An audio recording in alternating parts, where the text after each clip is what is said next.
Pemirsa, kasus pembuang orok bayi dengan tersangka seorang model ZDL 28 tahun, warga asal Semarang, Jawa Tengah memasuki perkembangan baru. Penyidik Satreskrim Polres kawasan Bandara Igusti Ngurah Rai menggelar reka ulang atau rekonstruksi di 2 TKP. Sebanyak 18 adegan diperagakan tersangka ZDL.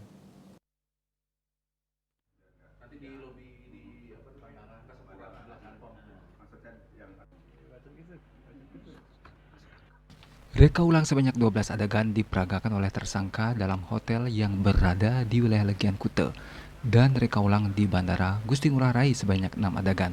Keseluruhan adegan yang direka ulang sebanyak 20 termasuk yang dilaksanakan oleh para saksi.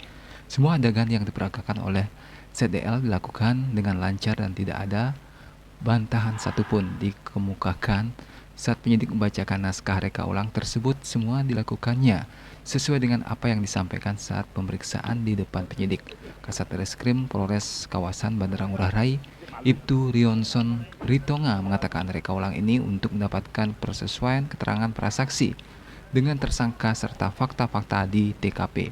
Ditambahkan setelah melakukan pemeriksaan terhadap 7 saksi dalam perkara ini, penyidik menambahkan pasal baru kepada tersangka yaitu pasal 80 ayat 3 CO pasal 76C Undang-Undang Nomor 35 Tahun 2014 tentang Perlindungan Anak dengan ancaman hukuman pidana penjara 15 tahun atau denda paling banyak 3 miliar rupiah atau pasal 342 KUHP ancaman hukuman penjara selama 9 tahun. Jadi setelah penyidik melakukan pemeriksaan terhadap 7 orang saksi, jadi dalam perkara ini terhadap tersangka, penyidik menambahkan pasal baru yaitu pasal 80 ayat 3 junto pasal 76C Undang-Undang Nomor 35 Tahun 2014 tentang Undang-Undang Perlindungan Anak dengan ancaman hukuman 15 tahun penjara dan denda sebesar 3 miliar rupiah dan atau pasal 342 KUHP tentang pembunuhan anak dengan ancaman hukuman 9